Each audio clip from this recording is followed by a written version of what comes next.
Soyez bénis au nom de Jésus-Christ de Nazareth. Bienvenue encore sur la page du ministère de combat spirituel qui est sur Facebook afin d'aider ceux qui sont malades, ceux qui ont des problèmes par des prières et par des jeûnes. Soyez encore bénis et bienvenue encore. Que le Seigneur Jésus-Christ de Nazareth vous bénisse.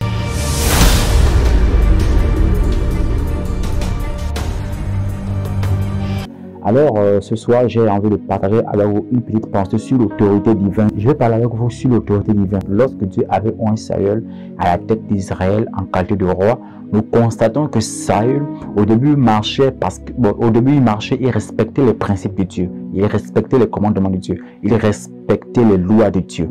Mais il va arriver un moment, pendant ces jours au trône, Saül va maintenant enfreindre aux lois de l'Éternel. C'est ainsi que l'Esprit de Dieu va quitter le corps de Saül. Lorsque l'Esprit de Dieu va quitter Saül, automatiquement Dieu va remplacer un autre esprit.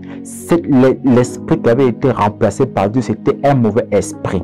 Donc nous voyons que premièrement, nous voyons comment Dieu a pris l'autorité a le contrôle de tous les esprits, et les bons et les mauvais. Donc Dieu a envoyé un mauvais esprit dans le corps de Saül. Aujourd'hui, dans notre pays, nous constatons beaucoup d'échecs dans nos dirigeants aujourd'hui. Nous voyons que beaucoup aujourd'hui ont ceux qui ont été bien sûr mis là à la tête de ce pays par la grâce de Dieu, par l'Esprit de Dieu. Ce sont ces mêmes personnes qui ont enfreint aux lois de l'Éternel, qui ont enfreint aux commandements de Dieu. Et vous voyez aujourd'hui, vous constaterez que beaucoup de présidents sont malades à cause de la désobéissance de Dieu, à cause de la désobéissance aux lois de Dieu.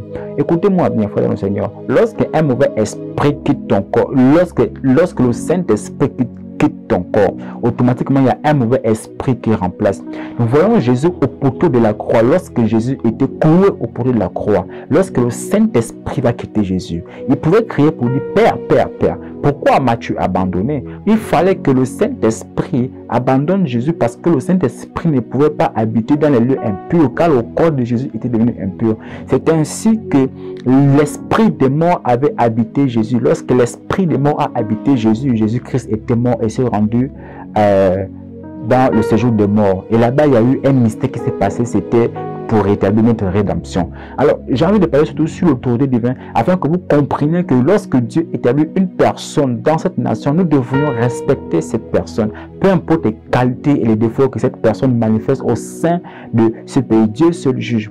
Nous voyons que lorsque l'esprit de Dieu va quitter Saül, la Bible dit que c'était un mauvais esprit qui avait habité Saül.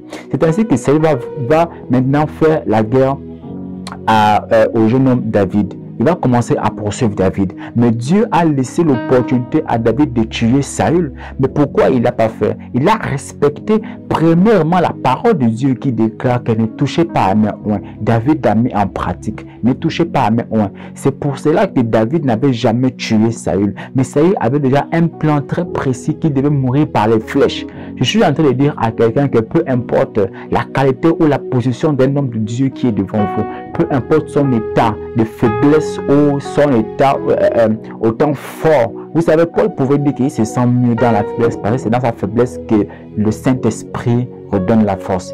Vous voyez, lorsque David a respecté le commandement de Dieu, a respecté les lois de Dieu, a respecté la parole de Dieu, il a respecté cette parole qui a dit: ne touchez pas à mes oins. Cette parole avait résonné dans l'esprit de David et David n'avait jamais eu cette force de tuer le oint de Dieu. Je suis en train de dire à quelqu'un que Dieu aujourd'hui a mis beaucoup de gens à la tête de ce pays, mais les gens ont enfreint aux lois de Dieu. C'est comme ça Dieu va frapper. Dieu va frapper et Dieu va frapper. Nous voyons aujourd'hui, frères et sœurs, lorsque le Saint-Esprit te quitte, notre corps est le temple du Saint-Esprit. Lorsque le Saint-Esprit te quitte, automatiquement il y a un mauvais esprit qui doit remplacer parce qu'une maison ne doit pas rester vide. Une maison doit toujours avoir des gens qui habitent à l'intérieur. C'est pourquoi je suis en train de dire à plusieurs d'entre vous que votre corps est le temple du Saint-Esprit. Et si votre corps est le temple du Saint-Esprit, prenez bon usage, faites bon usage. Gardez cette maison comme si c'était votre dernière maison. Parce que votre corps, dans le Saint-Esprit, vous révèle des mystères cachés des profondeurs de Dieu qui vous les révèle. Mais si votre corps est souillé, si votre corps ne fait que du péché, si votre corps boit du mensonge, si votre corps boit la corruption, si déjà vous exposez votre corps à la pédophilie, si déjà vous exposez votre corps à la prostitution, vous verrez que la puissance de Dieu n'aura pas effet en vous. Pourquoi? Pas à cause de votre maison qui est impure. Mais lorsque le Saint-Esprit habite en toi, il y a la gloire de Dieu qui se manifeste. Saül avait désobéi aux lois de Dieu. Saül avait totalement rejeté Dieu. Saül avait complètement manqué de respect aux prophètes. C'est pourquoi Dieu ici pouvait dire ici, lorsque nous allons lire à partir du premier verset de 1 Samuel 16, la Bible tout simplement, le Seigneur dit à Samuel, t'affligeras-tu encore longtemps au sujet de Saül, alors que moi-même je l'ai rejeté et qu'il ne pourra plus être roi d'Israël? Prends de l'huile et mets-toi en route. Je t'envoie chez Jessé à Bethléem, car j'ai choisi parmi ses fils le roi qu'il me faut. Vous voyez, Dieu peut mettre quelqu'un à la tête d'un pays en attendant, il faut le dire, il va oindre, mais c'est en attendant parce que quelque part il y a un roi qui se prépare.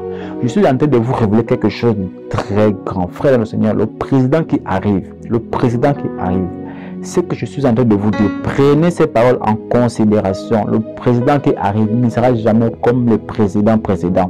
Je suis en train de vous parler au nom de Jésus de Nazareth. Si Dieu m'a oint, alléluia. Vous savez, et après ici, le prophète va se mettre ici en haut, Samuel va se mettre en haut, Samuel va se poser des questions. Comment faire? Adama, Samuel, si j'avais Saül, l'apprendrait-il et me tuera? Vous voyez que lorsque Dieu choisit une personne, Dieu équipe la personne. Dieu se rassure que la personne qui met à la tête du pays, c'est une personne qui a de longs bras et qui a premièrement un cœur. Car quelqu'un qui a un cœur ressent la douleur de l'autre, ressent la perturbation des autres. Frères dans le Seigneur, prions afin que notre pays ait un bon dirigeant. Prions afin que nos leaders, même dans des églises, nous amènent le peuple à la vérité, amènent le peuple à la lumière. Parce qu'aujourd'hui, et même les églises sont corrompues, même notre pays est corrompu, frère dans le Seigneur. Je suis en train de vous parler, poussé par le Saint-Esprit, afin que vous vous réveillez. Romains 13, 11 dit que ce n'est plus l'heure de dormir, c'est l'heure de se réveiller. Réveillez-vous, frère dans le Seigneur, en prière, en intercession, même dans le jeûne. Le Seigneur certainement va répondre à vos prières. Peut-être même à cause de toi qui me regarde, si tu pries, Dieu peut changer l'atmosphère gabonaise. Dieu peut changer l'atmosphère générale et Dieu peut accorder la grâce générale à tout le monde et à qui il veut. Prions afin que celui que Dieu a mandaté, a au moins déjà pour être à la tête du Gabon, vienne déjà, parce que je crois que c'est l'heure pour que le Gabon connaisse ce qu'on appelle les deux réveils. Parce que lorsqu'on parle des deux réveils, on voit premièrement le réveil du feu, le réveil de la pluie. Afin que ces deux réveils se manifestent au sein de notre nation, le Gabon. Nous voulons quelqu'un que l'Éternel mettra à la tête de ce pays, le Gabon. Que Dieu vous bénisse au nom de Jésus-Christ.